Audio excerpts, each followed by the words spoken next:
You probably have heard that retirement is all about making the right decisions, the right investments, the right withdrawal rate, the right age to retire. So many decisions to make in retirement. But here's the truth: retirement is not about making the right decisions, it's about understanding the trade offs. There's no perfect solution, everything has a cost. This is really a quote of the famous economist Thomas Sowell. Found out, hey, in the economy, there's always a trade-off. So if you don't know who Thomas Sowell is, you're missing out. This guy is a great economist and philosopher. So today's video, I'm going to talk about 12 of the trade-offs that I had to make. Kind of talk a little personally about each one of them, maybe see how they resonate with you. But let's jump right into it. It's all about trade-offs. There's no perfect answer. Okay, so number one, stopping your income and gaining your time.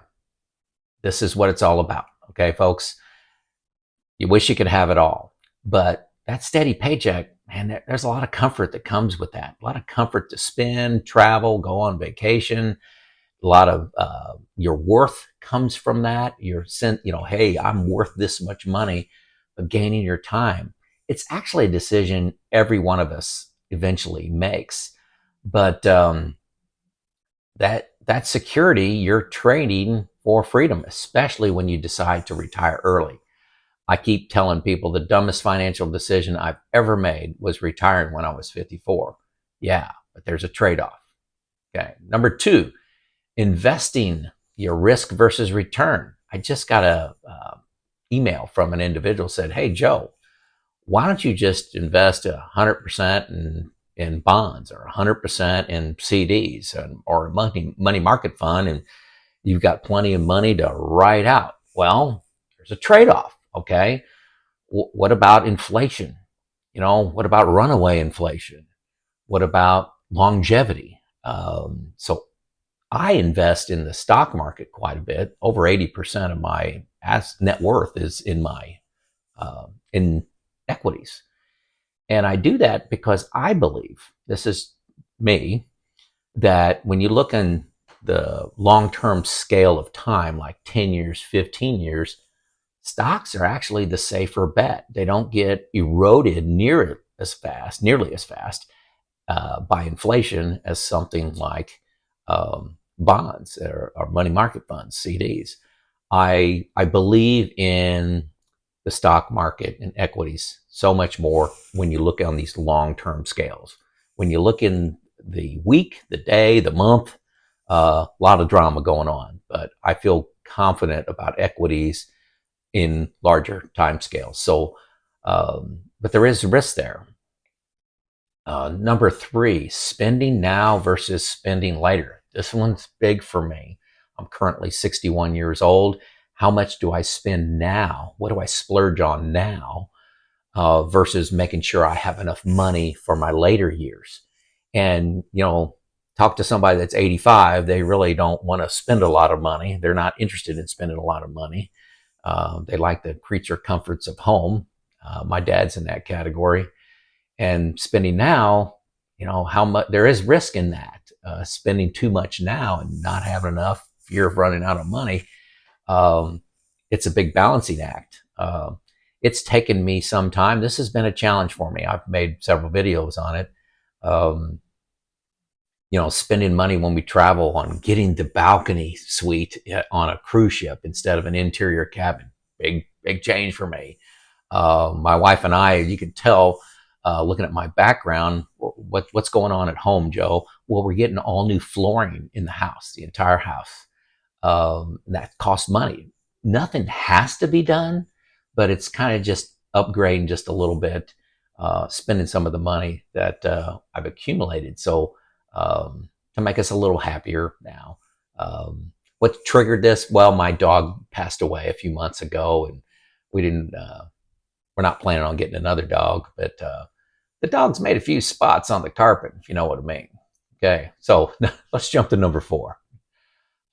Staying put versus downsizing. I get asked all the time about, am I going to downsize? I got a 5 bedroom house. I've got 3 bedrooms up. Everything is that we need is on the main level, right where I'm at. Laundry room, our bedroom, kitchen, everything is on this level. Really, no need to go up or down.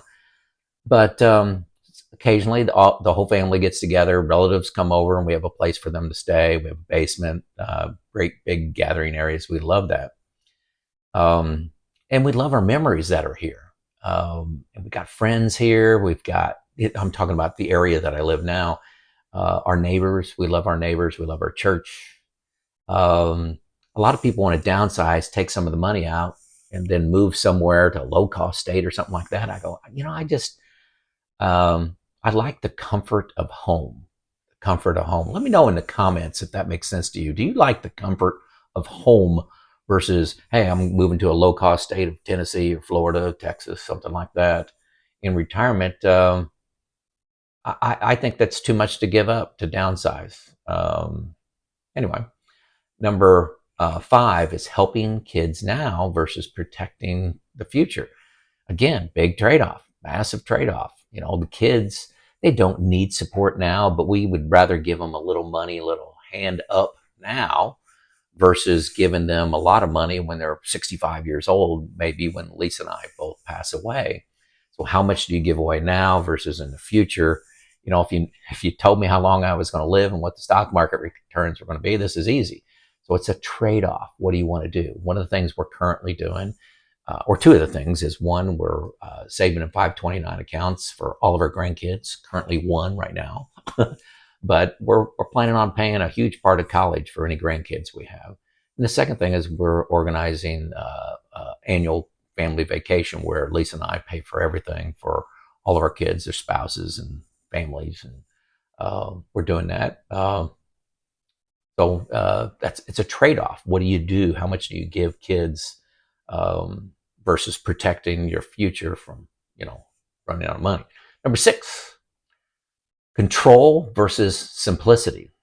Some people like me like managing every detail of my investments, taxes, budget, anything to do with my retirement money. I'm managing. I like to know that. It's the engineer in me. I don't think I over control it, over manipulate it, but I like knowing how it all works. It's a little bit of a burden, and it occupies some headspace for me, where some people just want to pay a professional, just handle this for me. And they don't want to do anything. They don't want to know where the money's invested. They don't want to know which account money is being pulled out of to manage taxes. They just say, give me a check every quarter. I can't tell you which one's right. I can only say which one's right for me because there are trade-offs. It takes time to educate myself. Takes time to make those decisions. Now I'm actually cheating. I have access to a provided financial advisor, not a full financial advisor for me, but it's provided for me because of how I'm invested. And I also have a retirement group. So I'm getting the best of both. But it does take time, and that's the trade-off. So number 7 is, really a comfort zone versus growth zone trade-off. Do you want to do the same routines, just watch TV every day, maybe a little exercise, meet with the same people, just do the same thing all the time in your retirement? Or do you want to try new things, try new hobbies, meet new people, travel, volunteering? I belong to a few nonprofits. All those things are new to me and new skills that I had to develop. Making YouTube videos. I didn't know anything about making YouTube videos. I wrote a book. I'm mentoring. I've always done mentoring, but in your retirement, there's a trade-off. Do you want to just be comfortable and have nothing on your calendar and just stroll through life? Or do you want a few things on your calendar and things that you have to learn and grow with? I have days where there are both sides of that. So it's a trade-off. Number 8, health versus pleasure trade-off. I exercise pretty hard every day. A couple hours of my morning routine every single day is exercising. I don't drink any alcohol. I try to eat one ingredient foods. Or you can loosen up and just say, hey, I'm just going to, you know, eat whatever I want and not exercise. Just a trade-off. Health span is a big deal to me right now in retirement, and not too many people talk about health span. They talk about how mortality and how long they're going to live, but health span is actually, it feels more important to me than lifespan, health span.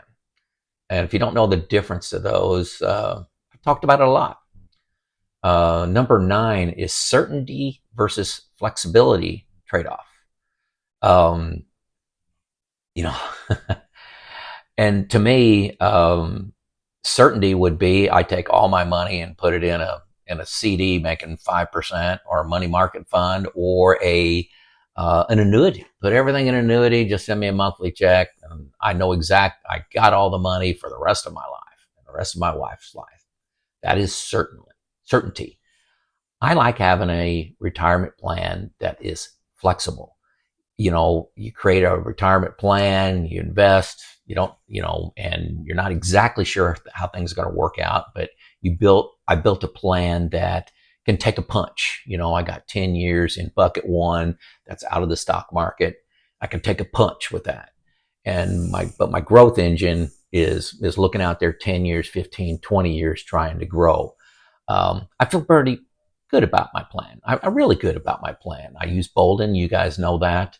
I have a retirement group I run things by. I study a lot. I think there's no such thing as the perfect plan, but a very good plan is adaptable, because you don't know what the economy and the market is going to throw at you. So I like having a plan that's adaptable versus certainty. That's not saying it's right, okay? If I'm right and the stock market performs as it historically has, I will have a very sizable legacy if I decide to go that route, or if the market works out that way. But I don't have certainty. Some of you may choose certainty, and that's not a bad answer. It's just not the trade-off that I want to make. That makes sense? Legacy versus lifestyle. Do you want to leave wealth to your heirs, or do you want to leave memories? And my wife and I are trying to be in the middle of that, probably lean in, not really middle, that's not accurate. We're leaning hard towards the memory side. But we give our kids a lot, but we want them to have the struggle. My wife and I remember those days early in our marriage where we were saving for this, saving for that.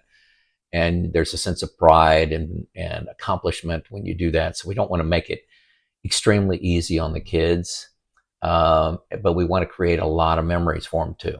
So I think our trade-off is more towards the memory side. Spend a lot of time. We go out to eat. Every time we go out to eat, every time as a family, we pay for everything. That's just what we do. It's what we do. I'm looking at the Amazon delivery guy. That's what I was looking out the window for. Privacy versus connection. Oh my gosh. Do you want to just be a private person, fade off into the sunset after you choose to retire, and you don't do anything for your community? You're watching Gunsmoke and cutting grass and watching YouTube videos and old movies, versus really being connected. I'm extremely connected. I have several nonprofits I'm involved with. I'm involved with the high school. I'm involved with the college. I'm involved with YouTube. You got friends, family, retirement groups that I belong to. I probably have 10 groups that I meet with once a month. I love the community. I'm an extrovert. Always have been. Many of you probably deduce that. I'm so extroverted, I talk in my office alone to a camera. And the 12th trade-off is work identity versus retirement purpose. So many people get trapped in, I call it trapped, may not be trapped for you, but their identity is work.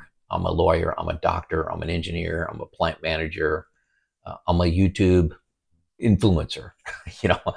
Um, and that identity feeds the ego, sense of pride for most people. But for me, I wanted to start a new chapter in retirement. I wanted to spend time helping others, helping specifically the next generation of people through reliability and maintenance coaching. And then, that's morphed into, I spend a lot more time on retirement coaching, trying to help people come in behind me because of the fears, the anxieties, and the decisions that I've made. I get just thousands of comments and around how my videos help people. Honestly, that's a little bit of a boost of the ego, but it's something that I do. I talk a little more candidly than most people, a little more open, a little more sharing of feelings and concerns and stress. And people tell me that helps them. So I don't like hiding that skill under a bushel basket, right? I'll share that if it helps somebody. I make my videos not for the 20,000 people that may watch them. I make them for the one person that it may help. So I'm trying to talk to one person when I make these videos. So closing thoughts, there are no right answers in retirement. So those of you searching for the perfect answer, it's an endless search. There are trade-offs, and understanding that there are trade-offs, the pros and cons and cost of every decision. There's an opportunity cost for every decision that you make. Okay, so there you go. There's some of my thoughts on the 12 biggest trade-offs that I faced in retirement. Maybe that helped. Let me know in the comments. It's Joe out.